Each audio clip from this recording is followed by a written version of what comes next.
Assalamualaikum teman-teman, apa kabar? Semoga semuanya baik-baik saja ya. Kembali lagi bersama aku Putri. Jangan bosan-bosan ya mengikuti terus video-videoku yang terbaru. Di video kali ini aku akan merakit pistol M416 Block. Yuk ikuti langkah-langkah pembuatannya.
Ini hasilnya.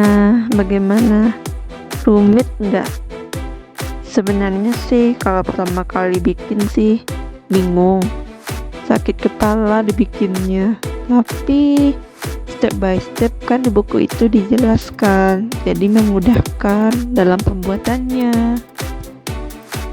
Jadi sekarang aku malah nagih pengen bikin yang lain.